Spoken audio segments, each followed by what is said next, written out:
चलिए बच्चों, बायोमॉलिक्यूल्स में अब हम लोग आगे पढ़ते हैं। अभी तक हमने कार्बोहाइड्रेट्स को कवर कर लिया है। अब हम प्रोटीन्स एंड न्यूक्लिक एसिड को पढ़ना है हम लोगों को। तो इसके लिए हम लोग पहले जो है अमाइनो एसिड्स के बारे में जानेंगे।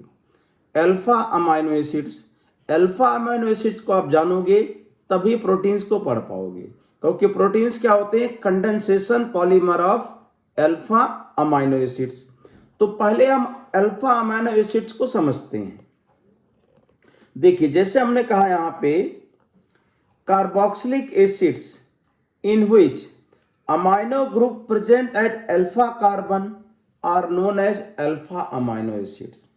जैसे हमारे पास कार्बोक्सिलिक एसिड है, COOH ग्रुप लगा है, इसके जस्ट COOH से जो जुड़ा हुआ कार्बन है उसको क्या बोलेंगे? Alpha carbon.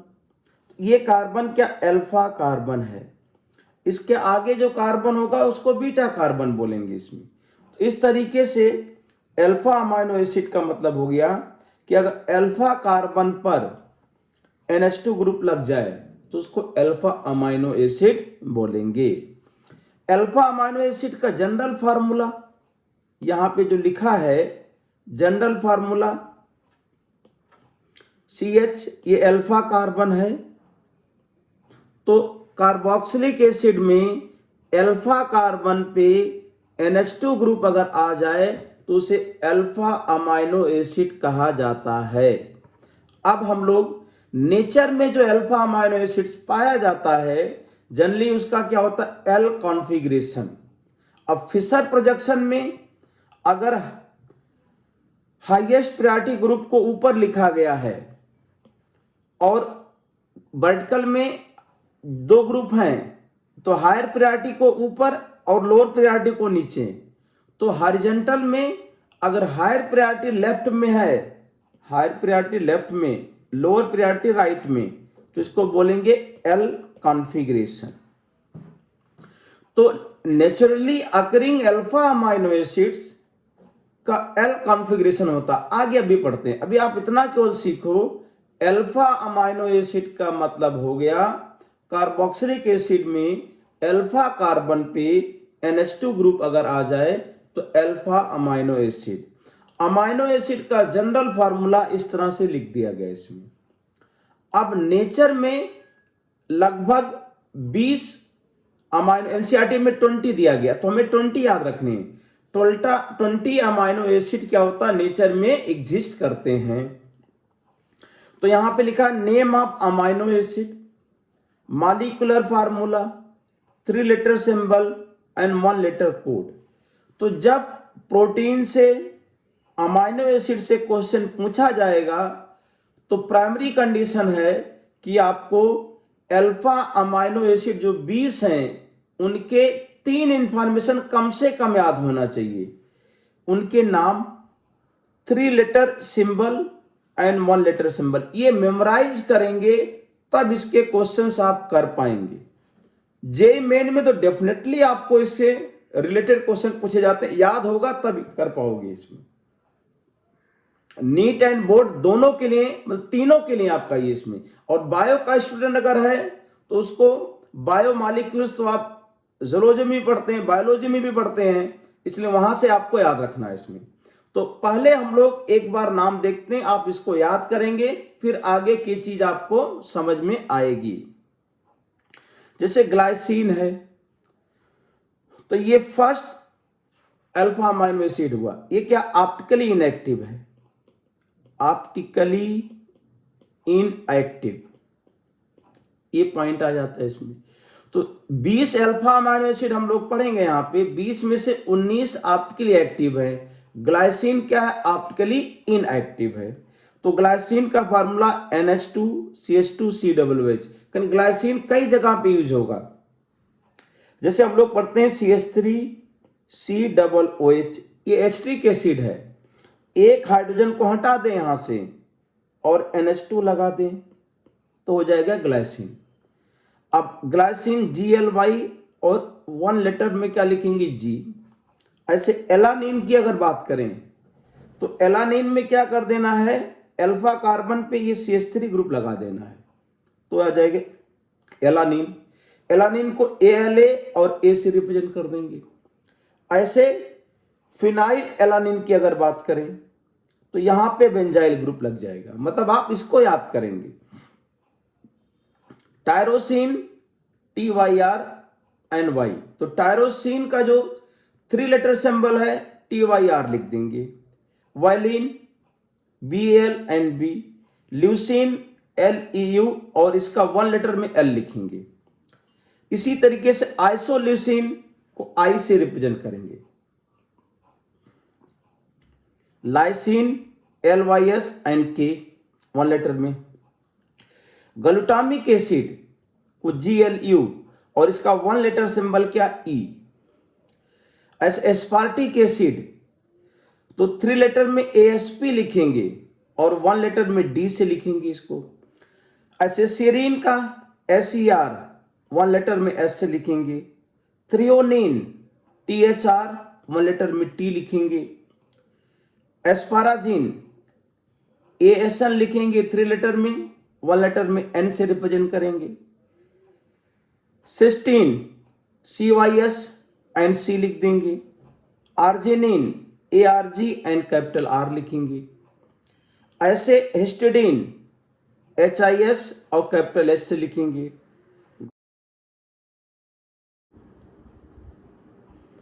ग्लूटामिन को GLN एंड Q से लिख देंगे। ऐसे ट्रिप्टोफन को TRP एंड W से रिप्रेजेंट करेंगे। Methionine MET and capital M से लिख देंगे। Proline PRO and P। तो 20 अल्फा अमाइनो एसिड्स को हम लोग इस तरह से रिप्रेजेंट कर देंगे। अब आता है मेन पॉइंट।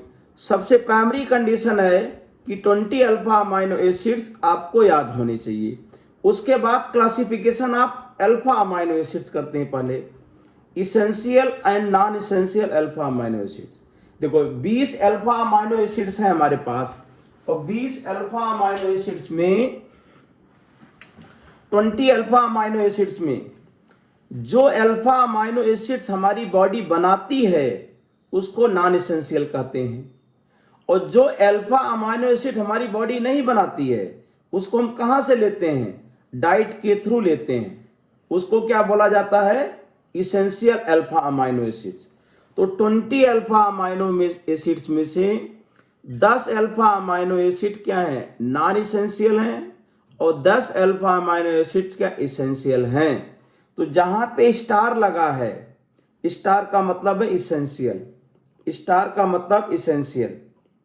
हिस्टिडीन इसेंशियल है, आर्जिनिन इसेंशियल है, थ्रियोनिन इसेंशियल है, आइसोल्यूसिन लाइसिन इसेंशियल है, ल्यूसिन इसेंशियल है, वैलिन इसेंशियल है। इसके अलावा क्या है, नॉन इसेंशियल। अरे भाई सुनाई दिया क्या? तो जो अल्फा अमाइनो एसिड हमारी बॉडी के अंदर बनते हैं उनको नॉन इसेंशियल कहेंगे, और जो हम डाइट के थ्रू लेते हैं उसको क्या बोलते हैं, इसेंशियल अल्फा अमाइनो एसिड है। 10 इसेंशियल है और 10 नॉन इसेंशियल, इसको हम लोग याद रखेंगे। एग्जाम्पल लिख दिया इसमें, glycine, alanine, aspartic acid, glutamic acid, ये सब क्या हो गया, non essential. Phenyl alanine, lysine, leucine, isoleucine, valine etcetera 5 लिखे, 10 हमने गिना दिया, तो ये क्या हो गया, इसेंशियल हो गए। अब इसके बाद में अल्फा अमाइनो एसिड्स को एसिडिक, बेसिक और न्यूट्रल, इन 3 कैटेगरी में डिवाइड करते हैं। तो देखो, अगर अल्फा अमाइनो एसिड में एक NH2 ग्रुप और एक ही COOH है तो इसको क्या बोलेंगे, न्यूट्रल अल्फा अमाइनो एसिड। मतलब COOH और NH2 से क्लासिफाई करेंगे। तो amino acids having equal number of amino and carboxylic group are known as neutral alpha amino acid. मतलब ये लाइन ध्यान रखना है। जैसे लिखा ग्लाइसिन, एलानिन, ये लिखा एग्जांपल हमने।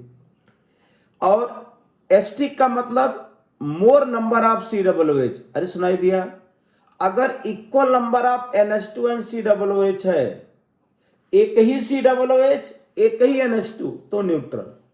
अगर 2 COOH और एक NH2 तो acidic alpha amino acid. Acidic कितने हमारे पास, aspartic acid and glutamic acid, formula भी देख लेते हैं। और बेसिक का मतलब more number of NH2 group as compare to COOH। मतलब अगर 2 NH2 है और एक ही COOH है तो उसको बोलेंगे बेसिक अल्फा अमाइनो एसिड। अब कुल 20 अल्फा अमाइनो एसिड हैं, इसमें 3 बेसिक हैं, LAS से इसको याद करते हैं, लाइसिन, आर्जिनिन, हिस्टिडीन, ये बेसिक हैं। Aspartic acid and glutamic acid AG, ये दोनों क्या है, एस्टिक हैं। बाकी सबको क्या लिख सकते हैं, न्यूट्रल लिख सकते। अरे सुनाई दिया भाई, तो 3 basic alpha amino acid, lysine, arginine, histidine, 2 asterisk alpha amino acid, बाकी को न्यूट्रल लिख देंगे। तो एस्टिक, बेसिक और न्यूट्रल में इस तरह से क्लासिफाई कर देंगे। अब देखिए, अभी तक हमने इंट्रोडक्शन किया अल्फा अमाइनो एसिड्स का, और इंट्रोडक्शन में हमने आपको 20 अमाइनो एसिड के नाम बता दिए, इन्हें इसेंशियल, नॉन इसेंशियल बता दिए, 3 लेटर कोड बता दिया, 1 लेटर कोड बता दिया इसमें। अब इसके बाद देखो एग्जाम्पल, ये अब इतना पढ़ने के बाद ये क्वेश्चंस आपसे सॉल्व होने चाहिए। Which of the following is essential amino acid. अब 4 लिखे हैं, ये glutamic acid, glycine, phenyl alanine, aspartic acid. अब याद होगा तभी कर पाओगे। ये क्या हो गया, सी आ गया इसका। फिनाइल एलानिन क्या हो गया, essential. Which of the following amino acid has aromatic side chain. अब ग्लाइसिन लिखा है, लाइसिन है, एलानिन है और फिनाइल एलानिन। तो फिनाइल एलानिन में क्या है, साइड एरोमेटिक चेन है। ये NH2, CH, COOH, ये यहां पे CH2 और ये ग्रुप लगा दिया, तो ये हो गया फिनाइल एलानिन हो गया इसमें। तो साइड एरोमेटिक चेन इसमें आ गया। अल्फा अमाइनो एसिड कंटेन्स, दोनों ग्रुप होते हैं, NH2 ग्रुप ओनली नहीं, COOH, 4th ऑप्शन आ जाएगा इसमें। Which of the following is asterisk amino acid, बता दिए, aspartic acid and glutamic acid, 2 बनते हैं। Which of the following amino acid has OH group in side chain. याद रखना पड़ेगा बेटा इसमें, साइड चेन में अमाइनो ग्रुप, तो क्या हो गया, सीरीन। सीरीन में साइड चेन में क्या है, अमाइनो ग्रुप, मतलब OH ग्रुप आ जाता है। Which of the following is basic amino acid. तो बेसिक अमाइनो एसिड कौन सा है, ग्लाइसिन नहीं है, वेलिन नहीं है, हिस्टिडीन अभी बताया, लाइसिन, हिस्टिडीन एंड आर्जिनिन, 3 लिखे थे इसमें। ये बेसिक अमाइनो एसिड्स आ जाते हैं यहां पे। अब न्यूट्रल अमाइनो एसिड की बात करें अगर, तो न्यूट्रल में देखिए ग्लूटामिक एस्टिक है, एस्पार्टिक एस्टिक है और लाइसिन बेसिक है, तो ल्यूसीन क्या हो जाएगा, न्यूट्रल हो जाएगा। Which of the following alpha amino acid does not contain a chiral carbon. Starting में बता दिया 20 अल्फा अमाइनो एसिड में से ग्लाइसिन क्या है, ऑप्टिकली इनएक्टिव है इसमें, तो कायरल कार्बन नहीं है glycine. Which of the following is alpha amino acid, तो अल्फा कार्बन ये है, अल्फा कार्बन यहां है, alpha carbon, alpha carbon, alpha carbon. Alpha carbon पे अगर NH2 ग्रुप लगा है तो उसको क्या बोलेंगे, अल्फा अमाइनो एसिड बोल देंगे। ये बेसिक इंट्रोडक्शन आ गया अमाइनो एसिड्स के बारे में। आप इसके बाद देखिए आंसर यहां पे लिखा है, physical properties of alpha amino acid. तो अल्फा अमाइनो एसिड में COOH ग्रुप भी है और NH2 है, तो इसके जो फिजिकल प्रॉपर्टी में यहां पे डिस्कस करने जा रहे हैं, ये पूरा आपको समझ में आना चाहिए और दिमाग में रहना भी चाहिए। They are colourless crystalline solid. तो alpha amino acid colourless crystalline solid होते हैं।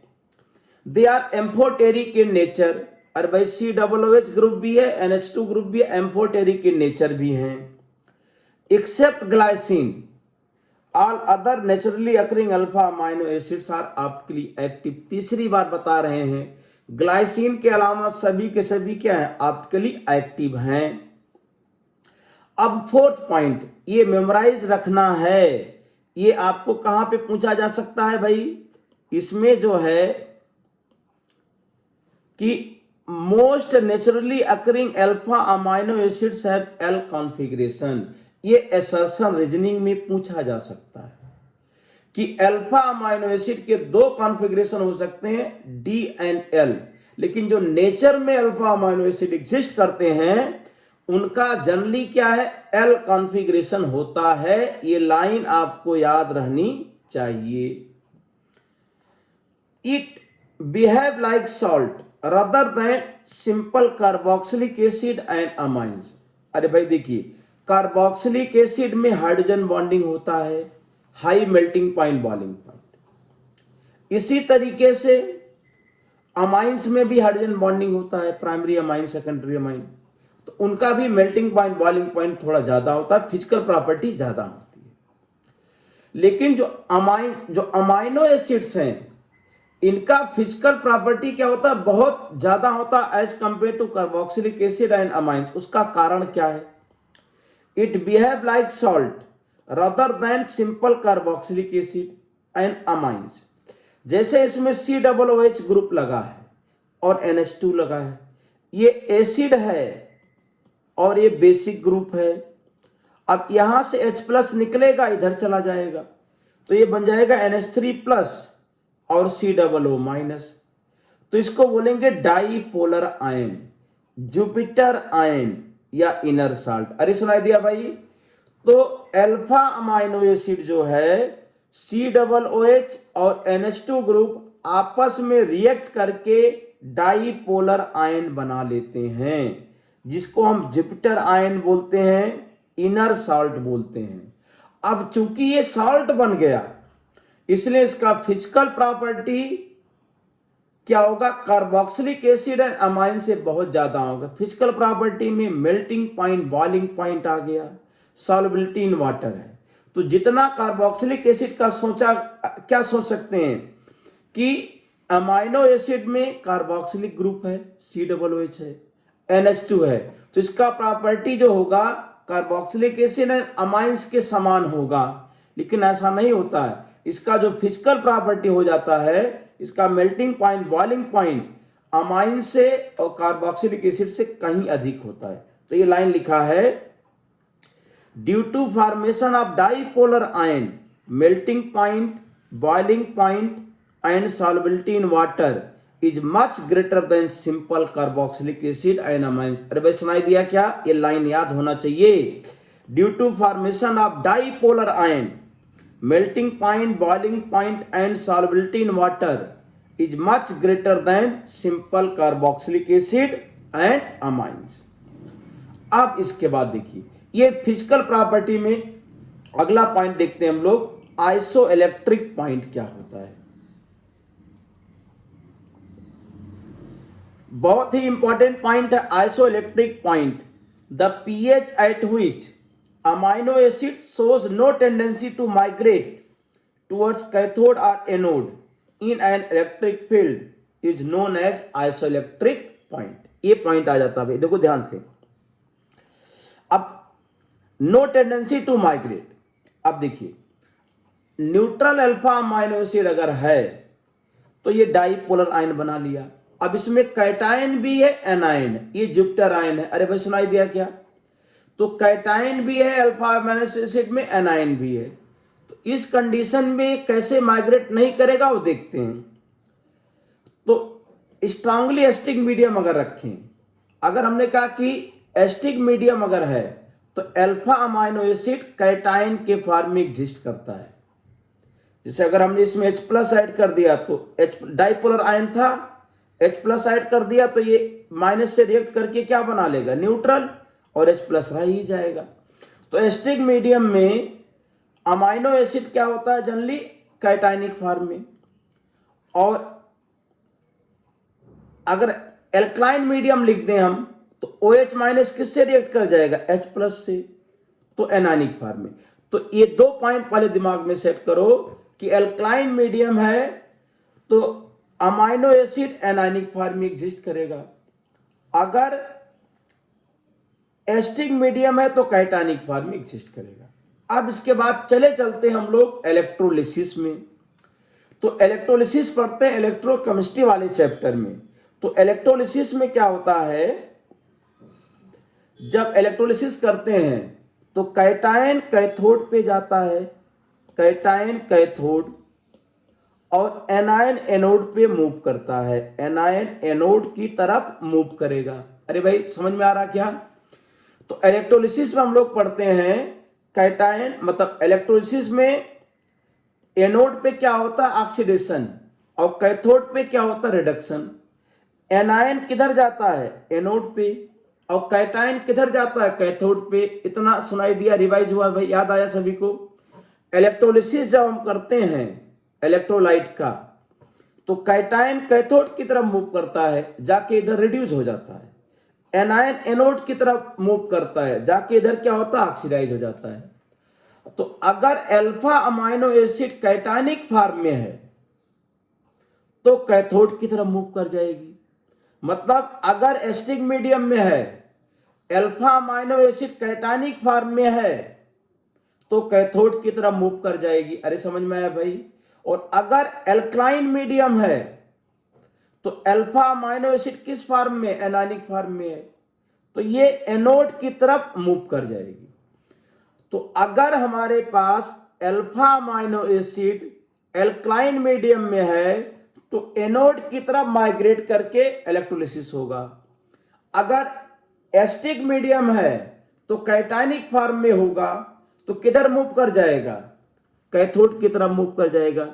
तो जब अल्फा अमाइनो एसिड का इलेक्ट्रिक फील्ड में इलेक्ट्रोलिसिस करेंगे तो अगर alpha amino acid cationic form में होगा तो कैथोड की तरफ चला जाएगा, एनायनिक फॉर्म में होगा तो एनोड की तरफ चला जाएगा।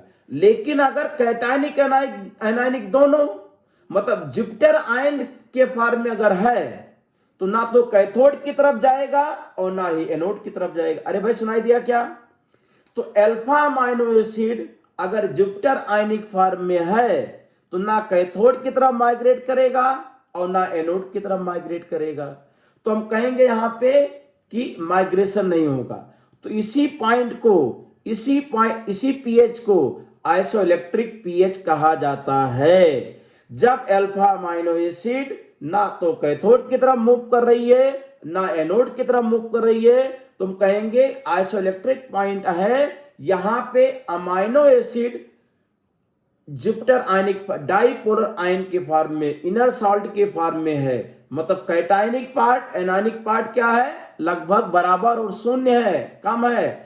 ये जुपिटर आयनिक फॉर्म में है, इसीलिए कहा गया। आप डेफिनेशन दोबारा देखिए, the pH at which amino acid shows no tendency to migrate towards cathode और anode in an electric field. अरे भाई सुनाई दिया?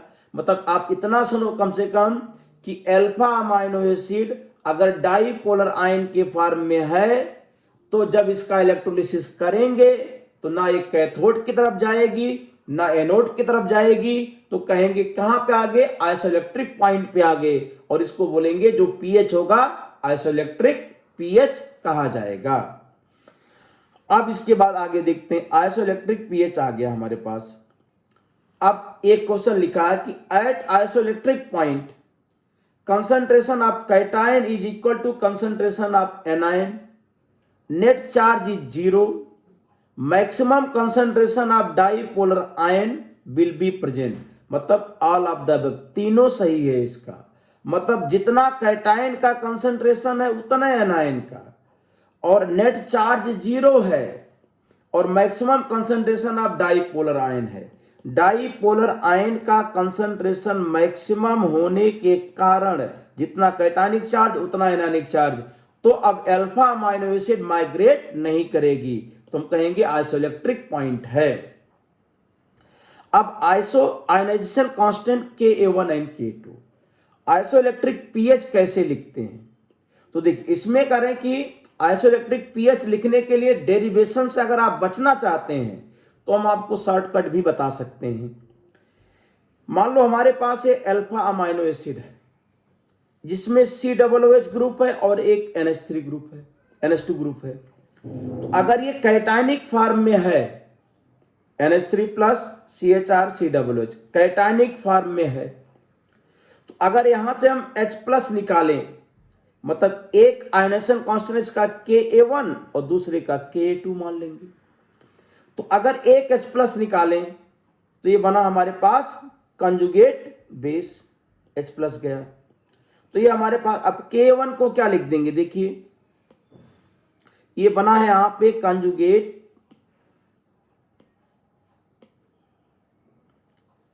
कंजुगेट H प्लस निकालने के बाद हमारे पास ये बना कंजुगेट बेस या डाइपोलर आयन बना। अभी इसको ऐसे समझो, ये डाइपोलर आयन के फॉर्म में है, एक H प्लस निकाल लिया, डाइपोलर आयन बन गया, तो कंजुगेट बेस बोलते हैं। अगर इसको बेस मानेंगे तो इसको कंजुगेट एसिड लिख देंगे, ये हो जाएगा कंजुगेट एसिड। तो जब इसका Ka1 लिखेंगे तो dipolar ion H plus divide by conjugate acid. ऐसे ही डाइपोलर आयन से दूसरा H प्लस निकालें, तो अब H प्लस निकाले तो इसको हमने कंजुगेट बेस बोल दिया। यहाँ पे ये डाइपोलर आयन को अगर हमने एसिड मान लिया है तो ये कंजुगेट बेस H प्लस। अब इसका Ka2 तो conjugate base anionic form H plus divide by dipolar ion, दोनों को मल्टीप्लाई कर दिया Ka1 इंटू Ka2। अब डाइपोलर आयन कैंसिल हुआ, तो आइसोइलेक्ट्रिक पॉइंट में जितना कैटायनिक चार्ज उतना एनायनिक चार्ज, नेट चार्ज 0 होता है। तो conjugate acid equal to conjugate base लिख देंगे, conjugate acid equal to conjugate base.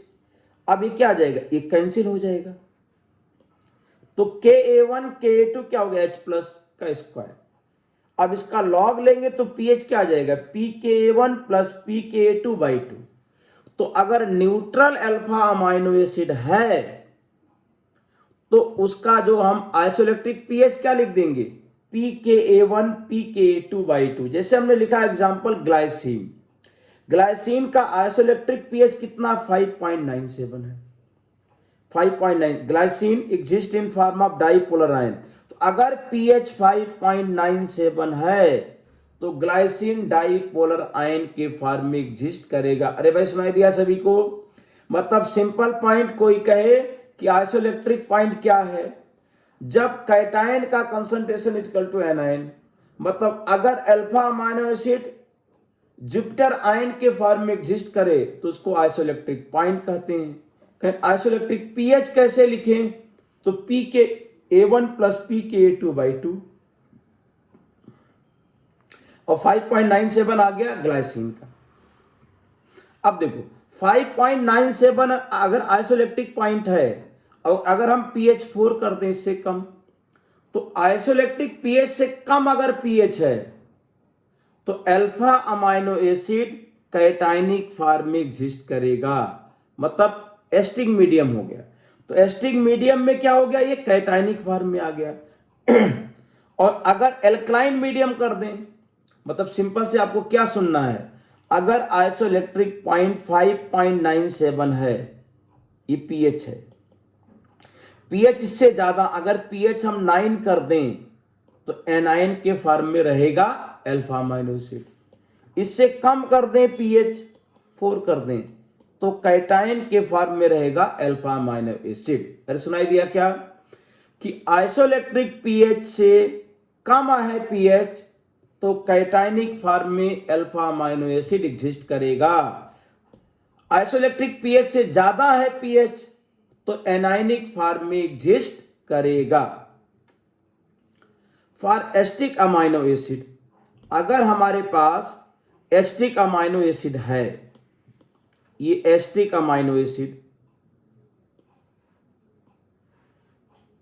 अब इसका आइसोइलेक्ट्रिक pH कैसे लिखें, तो डेरिवेशन नहीं समझते हैं आप, हमारे बात को ध्यान से सुनो। अगर एस्टिक अमाइनो एसिड है तो इनके 3 आयनाइजेशन कांस्टेंट बनेंगे, Ka1, Ka2 एंड Ka3। सुनाई दिया क्या, एस्टिक अमाइनो एसिड अगर है तो Ka1 Ka2 Ka3 तीन बनेंगे। अब order of Ka1 Ka2 and Ka3, तो अगर हमें पता है कि K1 ज्यादा है, K2 कम है, K3 और कम है, तो pKa का रिलेशन क्या होगा, इसका उल्टा हो जाएगा। तो pKa3 ग्रेटर हो जाएगा pKa2 से और pKa1 से। तो एस्टिक अमाइनो एसिड का ट्रिक सीखो केवल।